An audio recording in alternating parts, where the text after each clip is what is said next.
Hola, muy buenas tardes. Encantado de estar aquí de nuevo con ustedes en nuestra sección de preguntas y respuestas en @Benepres.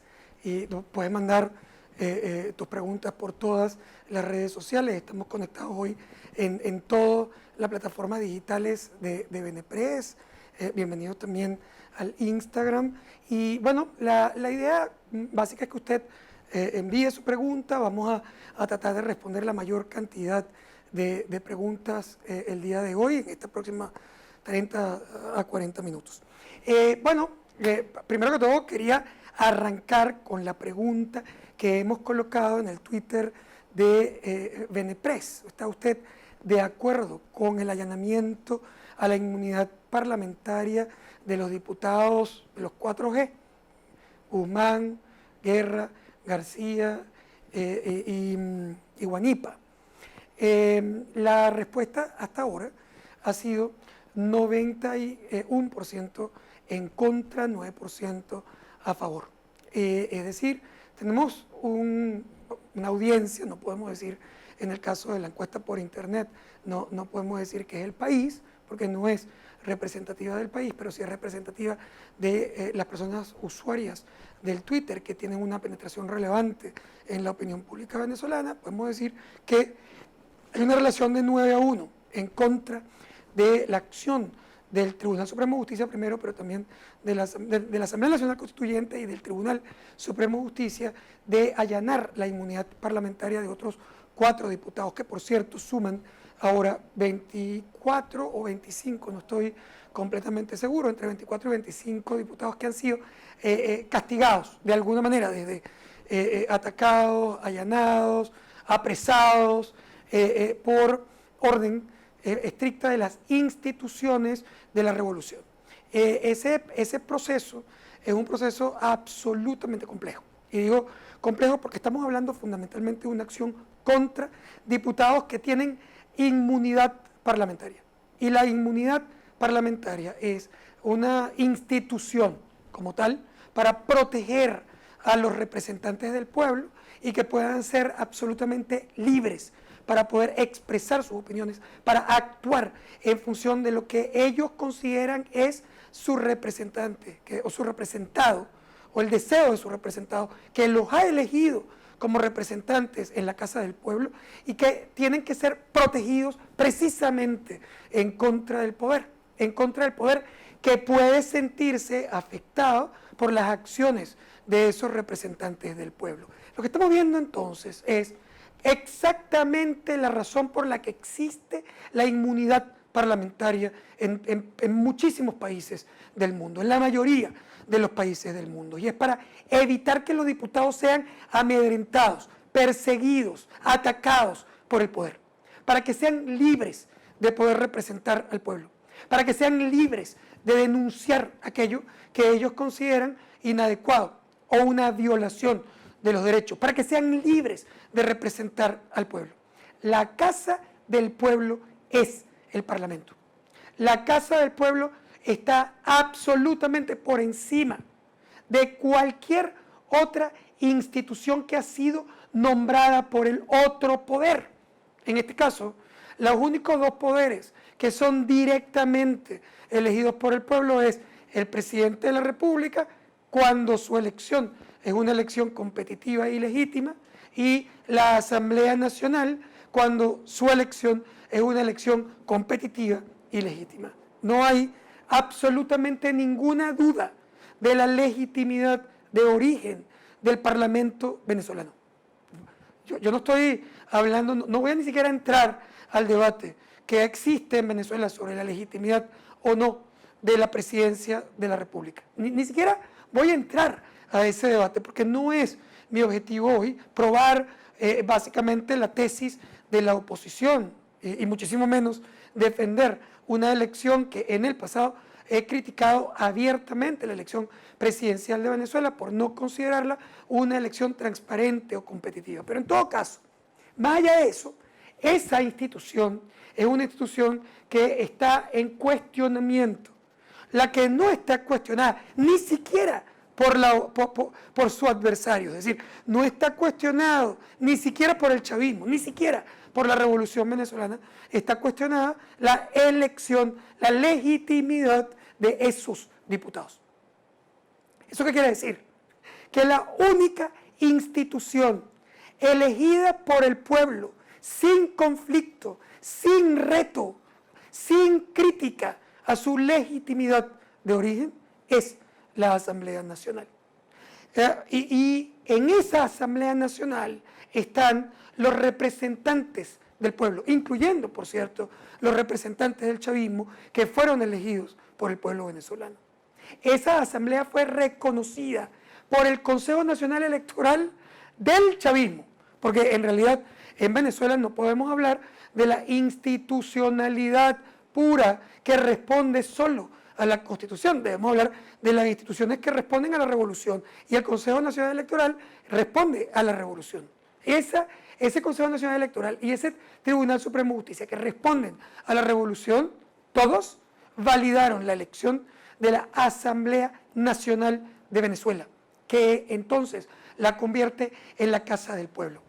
El concepto histórico de Venezuela es la protección de los representantes del pueblo en la Asamblea Nacional. Y para eso existe entonces la institución de la inmunidad parlamentaria. Existe, la llamo institución porque es en la práctica el mecanismo a través del cual los legisladores, incluyendo por cierto, el chavismo, le dieron la protección al representante del pueblo. ¿Para qué? Para que sean libres. La libertad, ¿qué significa? Una protección a la libertad de expresión es aquella que te permite, básicamente, ¿qué? Expresarte en contra del poder. Incluso la libertad de expresión, incluso permite que algunas personas mientan haciendo uso de esa libertad de expresión. Pero es preferible 1000 veces en democracia que alguien cometa un abuso sobre la libertad de expresión que una sola persona cercenada en su derecho de expresarse, porque la libertad de expresión es la base fundamental de la democracia. Pues bien, exactamente igual es la inmunidad parlamentaria. Es verdad que con inmunidad parlamentaria, un diputado, un representante del pueblo, aquí y en la Cochinchina, es decir, donde haya esa figura de protección, existe la posibilidad de que alguien cometa un abuso con ella. Desde que se diseña, se sabe. ¿Es posible? Sí, es posible que eso ocurra. Pero lo que nos ha dicho la historia, la tradición, la democracia y el legislador venezolano, lo que nos dijo fue: prefiero que alguien cometa en algún momento un abuso a que los representantes del pueblo tengan que temer al poder. Un representante del pueblo no debe temer nunca al poder ejecutivo, porque es básicamente un poder que lo audita, que lo regula. Es decir, el poder ejecutivo el poder legislativo está ahí no solamente para hacer leyes, está ahí también para regular el poder, para compensar el poder, para equilibrar el poder. No existe democracia sin equilibrio de poderes. No hay posibilidad de libertad alguna si no existen check and balances, como dirían los americanos, bien pronunciado. Es decir, sectores de poder que se equilibran para garantizar que ninguno pueda hacer lo que le da la gana. Esa es la razón por la que el Parlamento venezolano tiene la potestad de ¿qué? De aprobar o desaprobar el presupuesto nacional, que por cierto, el gobierno venezolano, utilizando una figura de emergencia que nunca terminó, le arrebató el poder de auditoría a la Asamblea Nacional. Se lo arrebató con la ley habilitante, convirtiendo la ley habilitante en una ley permanente, lo cual es absolutamente inadecuado y rompe el espíritu de ese proceso. Pero ahora, cuando tú violentas la institución de la inmunidad parlamentaria, tú estás rompiendo el esquema de balance de poder, el poco esquema de balance de poder que queda en Venezuela, y estás haciendo o tratando de hacer a los representantes del pueblo temorosos o lacayos del poder central. Y eso rompe o termina de romper el derecho de, primero, la división de poderes fundamental de la democracia y el derecho del pueblo a ser representado libremente por los representantes que eligió para hacerlo. Todas las acciones que limitan, violentan, usurpan el poder de la Asamblea, la función de la Asamblea, simplemente violenta la democracia y el derecho de la población fundamental. Con eso en mente, entonces, yo manifiesto explícitamente mi rechazo y protesta profunda con la decisión de allanar la inmunidad parlamentaria de estos 4 y de los otros 20, en cualquiera de las formas. La persecución a un representante del pueblo es la persecución al pueblo. Y no hay democracia sin parlamento. Y esto es una acción que elimina o pulveriza la función, la ejecución y la representatividad del Parlamento, con lo cual se violenta la división de poderes y la democracia en Venezuela. Bien, con esta, digamos, posición e intervención inicial, voy a chequear algunas preguntas de la audiencia para responder. Johan Pérez, Z5135 por Instagram. Si el presidente Guaidó no pide el R2P, van a disolver la Asamblea Nacional y vamos a quedar en lo mismo. Mira, Johan, yo te voy a contar algo que para mí es sumamente importante. El presidente de la Asamblea Nacional, presidente encargado por la Asamblea Nacional, retando el poder del presidente en ejercicio de poder, es decir, de control territorial, que es Maduro. Venezuela tiene las dos figuras: el presidente que controla el poder, es decir, el presidente que ejerce el poder territorial del país, y un presidente encargado por la Asamblea Nacional bajo la tesis de que existe una usurpación de poder. Esa es la situación real de Venezuela en un conflicto de poderes. Guaidó ha hecho todo su trabajo en Venezuela. Ha asumido retos y riesgos muy importantes. Puede ser apresado, perseguido, incluso puede ser mucho más que eso, en una batalla como la que él está llevando, y la está llevando en Venezuela, en territorio que controla su adversario, en el territorio donde la policía, la Guardia Nacional, el ejército, la policía política es controlada por el adversario que él intenta retar y sacar del poder. Cualquiera que diga que Guaidó es un cobarde o que no está asumiendo un rol en pro del objetivo opositor es básicamente no solo injusto, sino absolutamente destemplado y absurdo. Es decir, Guaidó está haciendo lo que puede hacer.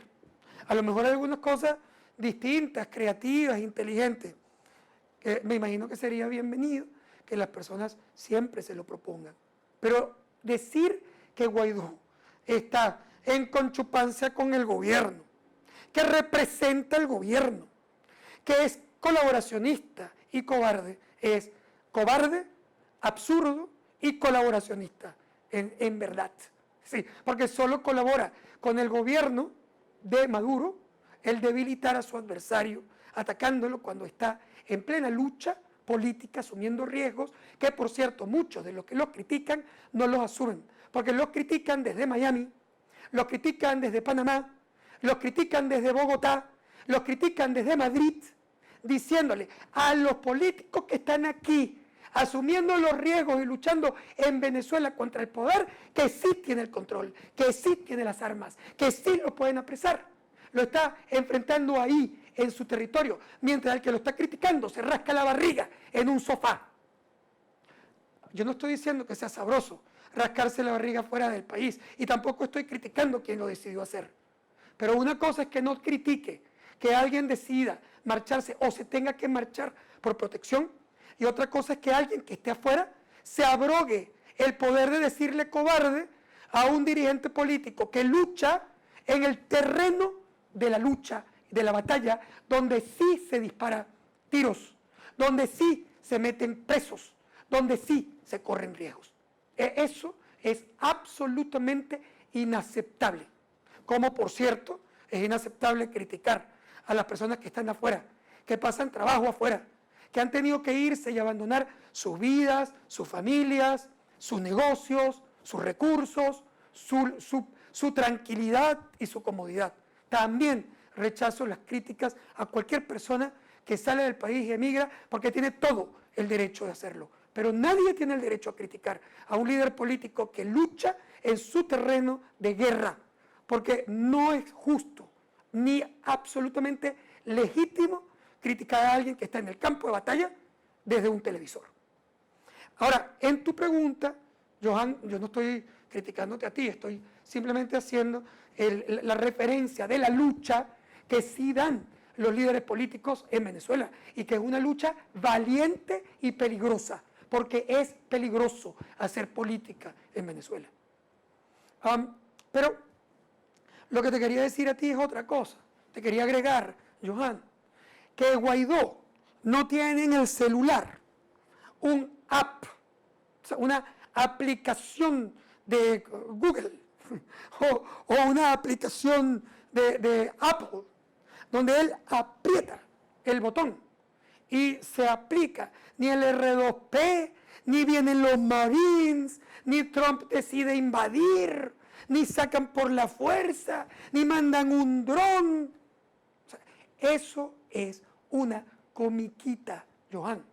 Es decir, tú puedes pedir lo que te dé la gana, pero resulta que esas decisiones, que son, por cierto, decisiones externas, primero las toma otro país en función de sus propios intereses. Y es legítimo, no estoy criticando que otro país tome sus decisiones en función de sus intereses. Cada quien toma sus decisiones en función de sus intereses, y por lo tanto ellos evalúan. Y no es verdad que porque nadie se los pida, Estados Unidos va a mandar ningún marín. O sea, si eso ocurriera en el futuro, y por cierto es un tema a discutir en el plano ético, en realidad será una decisión absolutamente autónoma de un país distinto, de una potencia, y no estará básicamente ni pedido ni solicitado por un dirigente político local, ni aplicado por un dirigente político local. Por otro lado, tampoco es verdad que la Asamblea Nacional de Venezuela decide sacar a Maduro y Maduro se fue. El otro argumento, que es un argumento absolutamente simplista, es que los diputados no han hecho su trabajo porque no destituyeron a Maduro. ¿De qué está hablando? Es decir, Maduro no está ahí porque la Asamblea Nacional se lo permite.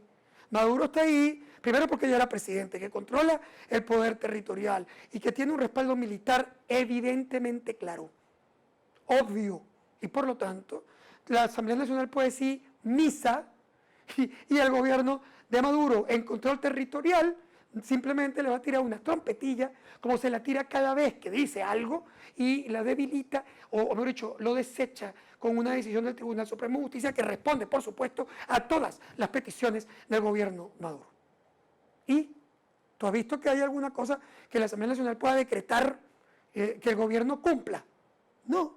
Entonces, no se trata de un decreto ni de una ley de la Asamblea, es una lucha muy distinta, es una lucha de poderes, y la lucha de poderes o se resuelve institucionalmente, y en Venezuela no hay instituciones creíbles para ambas partes, o se resuelve en la guerra o se resuelve en la negociación. Yo no estoy llamando a ninguna guerra. Yo todo lo contrario, he llamado 1000 veces a la negociación. Pero también diría que esas negociaciones, para que puedan ejecutarse, tienen que tener poder de negociación de las partes. ¿Qué quiere decir eso? Quiere decir que para que una negociación exista y pueda tener éxito, tiene que tener la presión, porque el gobierno no va a ir para ninguna elección competitiva si no tiene una presión brutal que le obligue a ir a esa elección. Y probablemente esa presión solo podrá venir de su propio sector militar que le diga, jefe, usted tiene que ir a una elección competitiva o todos nosotros nos vamos por el barranco en un país que se destruye y en una vida que se destruye. Entonces veremos una negociación exitosa en Venezuela. Marco Gamboa en YouTube. Hola Luis Vicente, ¿crees que debido a la dolarización en Venezuela se pueda al menos mantener tanto el precio de la canasta básica como el dólar paralelo? Bueno, Marco, en efecto existe en Venezuela un fenómeno que es el fenómeno, yo no lo llamaría técnicamente dolarización, porque la dolarización de una economía es cuando el país cambia su moneda formalmente, legalmente, la cambia por el dólar y la convierte en su moneda de circulación. Eso no ha ocurrido en Venezuela, pero sí entiendo tu pregunta, entiendo que lo que tú quieres decir es que una parte muy importante de la economía venezolana se está manejando en dólares. Por cierto, no solamente en dólares, también en euros, también en pesos colombianos en la frontera, en grama de oros en el sur. O sea, ahí eso es lo que se mueve, con eso se compra. Entonces, entre otras cosas, porque no hay ni siquiera bolívares efectivos para poder pagar. Y por lo tanto, cuando tú quieres comprar productos, tienes que pagar o en moneda extranjera o tienes que pagar en alguno de estos procesos. Bueno, en ese sentido, esa, digamos, porción que hoy se estima en cerca de 35% del total de la economía que se mueve en moneda extranjera, va generando una especie de Venezuela dual o otra Venezuela, una Venezuela distinta, donde se compra y se vende, donde se paga en esas monedas y donde la gente comienza a vivir una vida como diferente. El otro 65% de la actividad que ocurre en bolívares es una actividad mucho más ruda, más rústica, más primitiva. El incremento del dólar como moneda de pago, dólar, euro, la moneda extranjera, la divisa como moneda de pago, genera ciertas estabilidades. Por ejemplo, genera que haya todavía algún consumo y que algunos actores puedan importar mercancías y mantener actividad, mantener oferta. Eso explica por qué, por ejemplo, las farmacias pueden tener algo de medicina, no algo. Tienen la medicina que tú quieras hoy, mucho mejor abastecimiento que el que teníamos hace 2 años. El problema es el precio. El problema es que ese fenómeno permite que hayan productos, permite que haya, en efecto, medicinas, comida, vestido, pero el acceso a esos productos por parte de la población básica es muchísimo más restringido, porque la población no tiene, lo consigue, pero no lo puede pagar, no tiene los recursos para pagarlo, y entonces fracturas al país en 2 Venezuelas, en la Venezuela que es como una burbuja y la Venezuela profunda, debilitada, empobrecida y sobre todo dependiente de quien le está tirando algo, que es el gobierno, y lo hace susceptible a controlarla socialmente. Voy con una pregunta.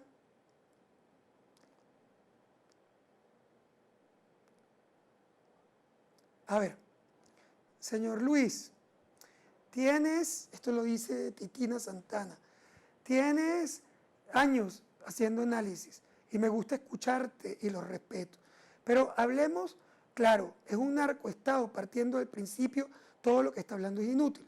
A ver, Titina, yo primero, yo quiero llevar el plano del análisis venezolano a un plano absolutamente técnico.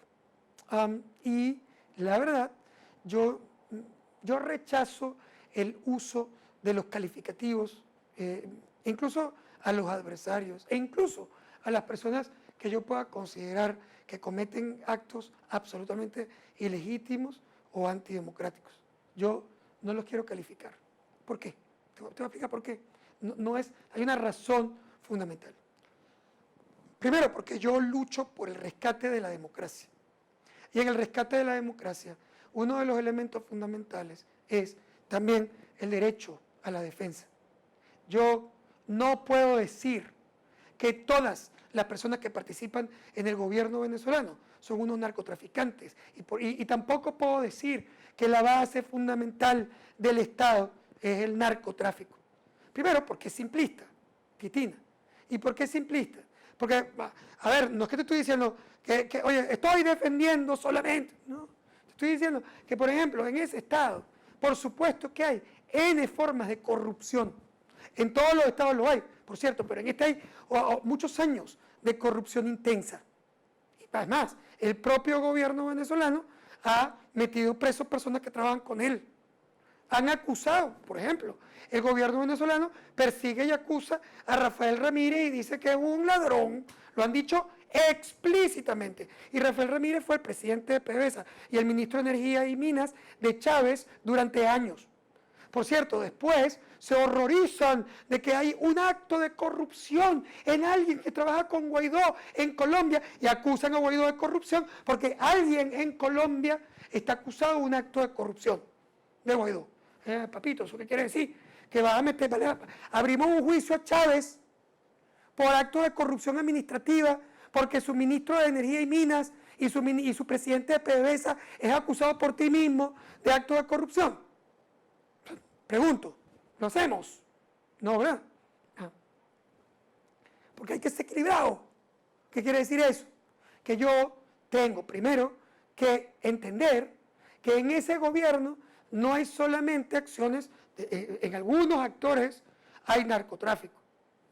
Mosca, yo ni siquiera puedo acusar a nadie en particular porque yo no tengo pruebas. Pero ¿hay actos de narcotráfico en Venezuela? Sí. ¿Es posible hacer los actos de narcotráfico sin alguna ayuda? No. Esto quiere decir, ayuda oficial, quiere decir que alguien está metido en el proceso. Pero también está metido en el proceso de oro y de exportación ilegal. Y también hay gente involucrada, por ejemplo, en la exportación de gasolina que sale por la frontera, en las narices de gente que controla esa frontera. Entonces también hay actos de contrabando de extracción, de oro, de corrupción administrativa convencional, que no tiene nada que ver con el narcotráfico, pero además hay gente decente también en el gobierno, como también hay gente decente en el sector militar. Yo rechazo las generalizaciones porque pierdes, no ganas. Hay corrupción no cubierta y hay que luchar y criticar en contra de ella. Hay en Venezuela actos de narcotráfico y tenemos que proteger a nuestra sociedad de un mal que es brutal como el narcotráfico. Pero lo que no podemos es generalizar y meter a todo el mundo sin respeto de sus derechos, de gente que también tiene derechos, como si nosotros tuviéramos las pruebas para decir que todos ellos son narcotraficantes y que además la base fundamental del Estado es el narcotráfico, porque si te soy sincero, ni siquiera lo creo. Yo creo que hay narcotráfico en Venezuela, pero esa no es verdad que es la base fundamental del gobierno. O sea, no es. Hay muchos otros problemas, pero ese no es la base del problema de Venezuela. Muchos más problemas hay en otros actos de corrupción, en políticas inadecuadas, en violaciones de derechos a la democracia, a la libertad, etcétera. Te puedo dar una lista gigante de problemas que yo considero que están mucho más enraizados en el problema del Estado venezolano que el narcotráfico en sí. Marcos Gamboa en YouTube, ¿crees que...? No, perdón, ya había leído a Marcos. Guaycaipuro 2000 en YouTube. Todo eso está bien en teoría sobre democracia y balance de poderes, pero es que Maduro ni su gente comulga con esas teorías. Muchos sabemos que desde hace rato no hay democracia. Bueno, Guaycaipuro, digamos, más allá de si hay o no hay democracia en Venezuela, yo estoy aquí luchando por la democracia, por el respeto a la democracia, por el derecho, por el respeto a los derechos ciudadanos, por el derecho a la libertad de expresión, por el derecho a la división de poderes y el balance de poderes. Ese es lo que yo voy a defender, lo haya o no. Y si no lo hay, entonces lo tengo que defender desde el inicio, para su rescate e integración completa a la sociedad venezolana. Y si lo hay parcial, al rescate completo de la democracia, porque la democracia es total o no existe. Y en Venezuela, obviamente, no hay procesos democráticos e integrales. Por lo tanto, hay una violación de derechos democráticos que tenemos que corregir y cambiar. Entonces, para mí sí es fundamental, Guaycaipuro, repetir 800 veces cada acto y criticar y rechazar cada acto que violente los derechos ciudadanos. Y probablemente en algún momento, si este proceso se radicaliza, a lo mejor tendremos incluso que defender nuestros propios derechos individuales, que en algún momento también estarán en aprietos. Por lo tanto, yo no voy a callar jamás, ni a dejar nunca de defender los derechos ciudadanos, de defender a aquellos que han sido violentados, como hoy he decidido explícitamente solidarizarme abiertamente con José Guerra, a quien respeto como profesional, como político, como persona, como venezolano. A Tomás Guanipa, a quien respeto y con quien he tenido una larga relación de amistad y política en el tiempo. A Rafael Guzmán, a quien conozco y sé de su acción, de su trabajo, de su voluntad política. García, a quien conozco menos, pero que como representante del pueblo también respaldo y me solidarizo con él y con lo que le está pasando a él y a sus familias, que hoy tienen que estar fuera de Venezuela perseguidos básicamente por su acción política.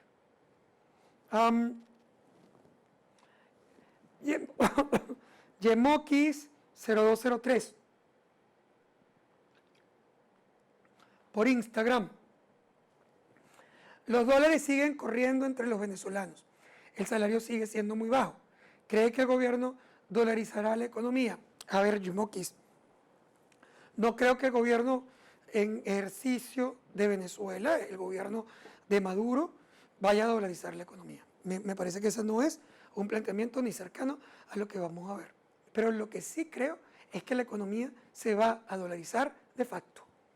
Cada vez vamos a ver el crecimiento de las actividades que se harán en moneda extranjera y es imparable. Es decir, hoy estamos en alrededor del 35%. Yo estimo que podemos terminar por encima del 40% este año. Y el año que viene podemos terminar por encima del 65% de las actividades, todas hechas en moneda extranjera. Y no hay forma de pararlo mientras no resuelvas el problema económico del país, mientras no rescates los equilibrios. Y la verdad, no creo que vamos a rescatar los equilibrios económicos del país sin producir cambios políticos en Venezuela. Por lo tanto, es muy poco probable que veamos en el corto plazo un proceso de dolarización en Venezuela.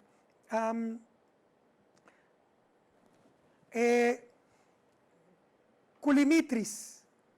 Y cuando los metan presos y torturen, ¿quién los defiende? ¿Quemaremos todas las instituciones chavistas o llamamos a los Marines? Bueno, Culimitris, yo básicamente no te puedo, digamos, ni decir qué hacer, ni acompañar, porque ni siquiera te conozco, independientemente de que estoy aquí respondiendo a tu pregunta.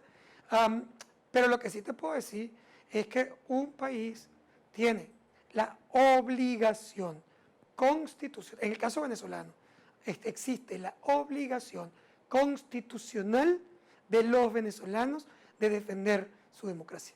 No es tu opción, es tu obligación como venezolano la defensa de la democracia y la libertad de los derechos, la división de poderes, la preservación de las instituciones democráticas forman parte del derecho que tiene la sociedad a defender su democracia. ¿Cómo lo haces? Bueno, yo soy solo un bioanalista. Yo solo estoy sacándote la sangre y diciendo que tienes colesterol alto. El médico, que es el sistema político, el líder, los líderes políticos son los responsables de conducir a la población a las acciones que se requieran para defender sus derechos, para hacer en Constitución, constitucionalmente la defensa de esos derechos y activarse para eso. El para pam pam por Twitter. ¿Cómo es posible que comprar un local es más caro que traerse del mercado de afuera? Que comprar localmente, quiero decir. Es más caro que comprar afuera, ¿cómo se explica? Mira, para pam pam. ¿Por qué se explica? Primero, porque hay una sobrevaluación cambiaria. ¿Qué significa eso? Que el dólar no tiene el valor que debería tener. Un dólar hoy debería costar más que 40.000 bolívares por dólar. Si lo ves a la paridad del poder de compra o si lo ves adaptado a la inflación que ha tenido el periodo, por ejemplo, desde enero del año pasado hasta hoy. O sea, ese dólar debería estar en 40 y está en 14, 15, por ahí. ¿Qué quiere decir? Que cuando tú estás comprando dólares, los estás comprando baratos. A ti te parece terriblemente caro porque pasó de 8 a 15, pero si lo comparas contra lo que debería estar, que es 40, 15, es un regalo. Y la gente no compra más dólares porque no tiene bolívares, porque el gobierno restringió los bolívares en su estrategia de encaje legal para tratar de anclar esa moneda. ¿Qué pasa entonces? Que los productos importados son baratos porque el dólar es artificialmente barato en términos de los precios internos de Venezuela. Y eso hace entonces que el producto importado termine siendo más barato que el producto nacional. Eso sin contar, pam, que tienes que incrementar a los productos locales el costo de una capacidad ociosa cercana al 75%, que tienes que seguir pagando la luz, el alquiler, la maquinaria, la evaluación, los trabajadores porque no los puedes votar porque hay inamovilidad, todo eso lo sigues pagando y lo que estás produciendo es 20 o 25% de lo que tú producías antes. ¿A quién le cobras esos costos? Pam. ¿Qué hago con los costos? O sea, se tienen que prorratear sobre los productos producidos y vendidos. Y al prorratearlo, esos precios suben muy por encima del precio en Miami, en Panamá o en Bogotá, donde pam, no hay capacidad ociosa, no hay pozos de agua, porque se va el agua, no hay plantas eléctricas y pagar en el mercado negro para que te den diésel, para poder prender la planta cuando se va la luz, porque en esos países, pam, no está el gobierno primitivamente controlando la economía y hostilizando al sector privado. Pero además, tampoco están las sanciones, ni el aislamiento que complica la operación de gobierno y del sector privado. Entonces, pam, hay 1000 razones por las cuales, en efecto, los productos importados pueden terminar costando menos que los productos locales. Pollólogo 1303 en Instagram. ¿Dónde queda el diálogo noruego en estos momentos? Bueno, Pollólogo, te tengo que decir que lamentablemente el diálogo o la negociación política queda algo así como en el refrigerador. No quiero decir que está muerto, no está en el cementerio, no está enterrado, pero sí está como los osos hibernando, porque al final, en este momento, las dos partes en conflicto no se acercan, se alejan, se radicalizan y van a buscar ambas hacer todo lo posible por sacar del juego al otro, por pulverizar al otro. La mala noticia, Pollólogo, es que, en mi opinión, y ojalá me equivoque, ninguna de las dos partes en este momento tienen la capacidad real para pulverizar a su adversario. Y estamos en lo que podemos llamar una especie de empate catastrófico que hace que los dos se queden peleando por largo plazo y arrasen y destruyan todo por donde van pasando con su batalla, con su guerra. Es decir, la guerra destruye todo y esta guerra es larga. Y entonces, lo que yo sí creo que vamos a ver es una economía mucho más debilitada, una infraestructura mucho más destruida y una población mucho más empobrecida. Me encantaría decirles algo completamente distinto, pero soy absolutamente sincero. Lo que viene es mucho peor de lo que hemos visto. Bien, señores, con esto terminamos por nuestro día de hoy. Muchísimas gracias por acompañarnos en @BNPress en todas nuestras plataformas. Nos vemos la próxima semana.